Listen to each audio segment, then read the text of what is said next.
This video is brought to you by 3, bringing you 4G at no extra cost and some exclusive deals over at btech.com. Hey guys, welcome to BTech. It's Basil here with the Sony Xperia Z2 and the HTC One. This is a 2014 edition HTC One. This is a Sony Xperia Z2 announced at MWC 2014. These are the two hottest Android phones out now when it comes to design. Why? Well, you've got metal unibodies around both of them. The Sony Xperia Z2 has a glass front and back. You've got a front-facing camera. At the base, you've got on-screen buttons, stereo speakers up top and bottom. On the right-hand side, bringing it closer into frame, you can see a micro SD card slot, power button and a volume rocker, as well as a really nice, easy to press two-stage camera button. At the base is a microphone lanyard port, and flipping it around you've also got a dock connector, magnetic dock connector. Underneath the flap on the left is where you can find the micro USB port, as well as the micro SIM tray. Closing that up, and we can move to the top where we can see an exposed 3.5mm headphone jack and noise cancelling microphone. That's because this thing ships with noise cancelling headphones that can cancel up to 98% of background noise. You've also got a 20.7 megapixel rear facing camera and a flash, as well as an NFC point 2. Classical styling, really good fit in the hand. It's a very, very handsome device all in all. And now the HTC One isn't going to be outdone so easily though. You've got a 5 megapixel front facing camera, stereo speakers up top and bottom, 5-inch full HD display. On the right hand side you've got a volume rocker and no other buttons, but you do have a micro SD card slot. Like the Z2, this is expandable up to 128 gigabytes on the HTC One. 3.5mm headphone jack and a micro USB port. You can see how the metal is curved, sculpted around the body of the device, and it's still unibody, still with that brushed metal finish on the back. On the left hand side is where you'll find the micro SIM tray. Sorry, it's a nano SIM tray, while up at the top is a power button which doubles up as an infrared blaster. Flipping it around, you've got those really interesting dual cameras and a dual flash. That's a dual tone flash, so you're going to get a warm and a cool. As for what the cameras do, well, we can really quickly just hop into that, take a quick picture of our wrists, and pop that open, edit that, do a 3D dimension thing, and we can see we've got some cool 3D dimension tweaks you can apply to our wrist, and you can do this to faces especially. It works incredibly well.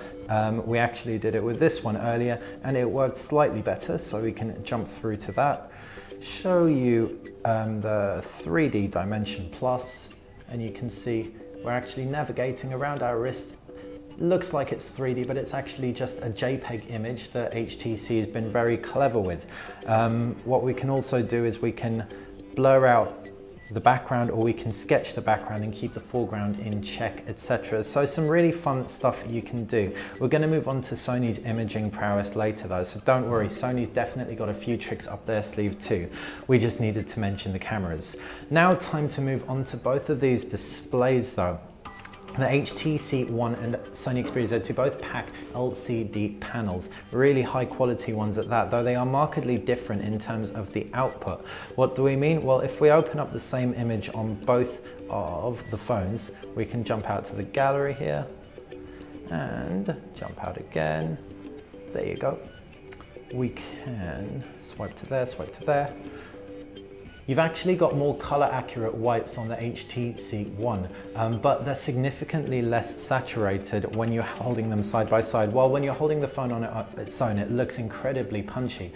When you're holding the Z2 alongside it, the Z2 almost looks like an AMOLED panel. Now there have been side by sides showing that the Z2 is punchier than even the Note 3, which is an AMOLED panel. So it's little wonder that the HTC One doesn't quite compete on the saturation front.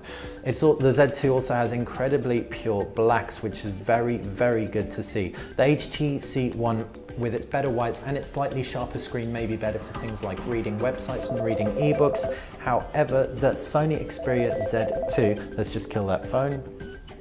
However, the Sony Xperia Z2 will definitely be perfect for imaging and movies. Jumping out of those, and it's probably time to take a look at all that Sony Xperia Z2 camera can do. And if we jump into the shooting modes, we can see you've got superior auto, manual, 4K video, time shift, background defocus, AR effects, etc. We're talking quickly because basically Sony just gives you a shed load of modes. Superior auto is awesome. It's going to make a load of decisions for you. Manual isn't actually that manual, but you can do things like change white balance, etc. We're going to jump into the background defocus app because you might argue that the fact it's on both of these phones means you might as well just get the Xperia Z2. Well, it's a very different technology because you've got just one camera. It has to take multiple pictures. So if we were to take a picture of our wrist, for example, tapping to focus, firstly, you can see how long that took by comparison.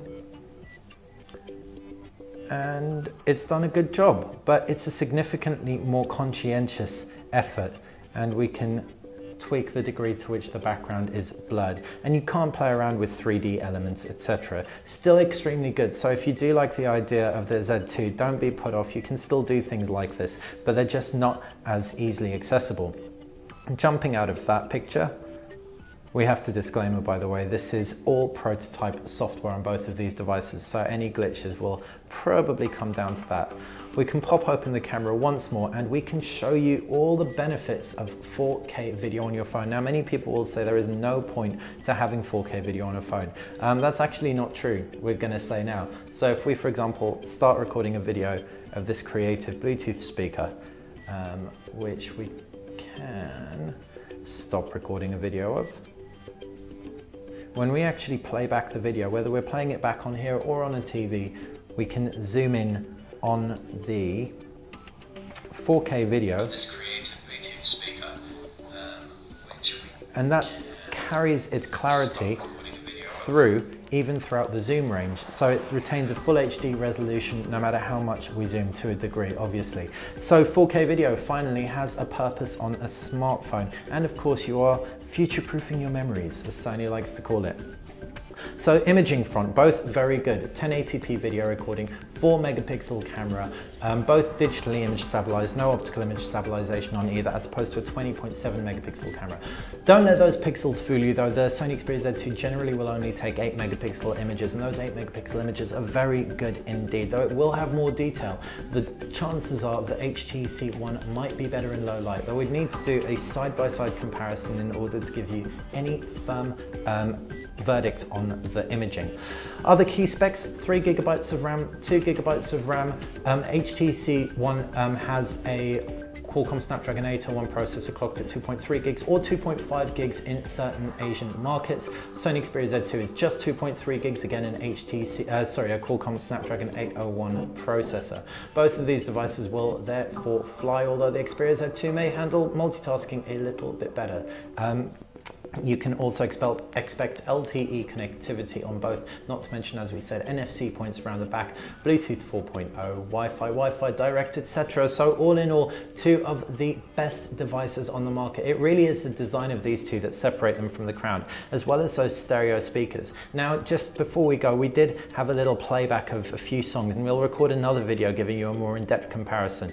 But the two stereo speakers are very, very comparable, very loud indeed. The HTC One's stereo speakers are a little bit better, it has to be said. So if we, for example, jump into some hip hop,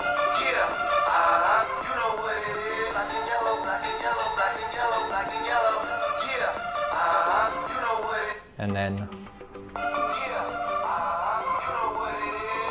you can see the volume is incredibly comparable. This is 25% louder than its predecessor, but where the HTC One wins out is in terms of clarity. We can really see that here, for example.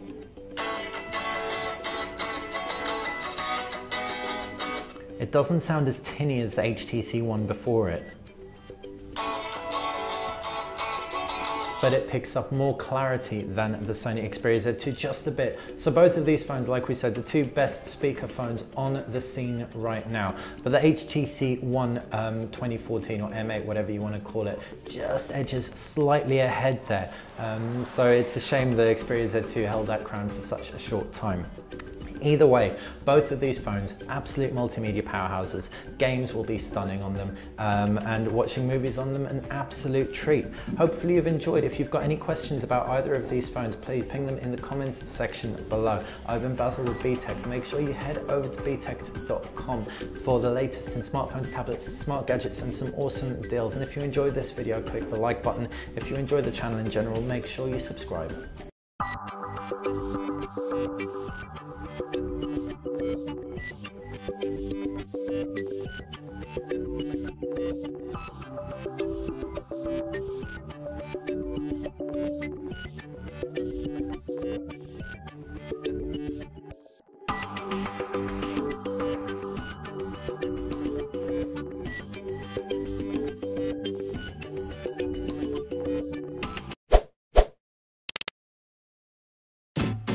At the top of the screen is where you can find 3 hand-picked videos for your viewing pleasure. On the left is where you can subscribe, and on the right hand side you can find some exclusive deals if you head over to btech.com.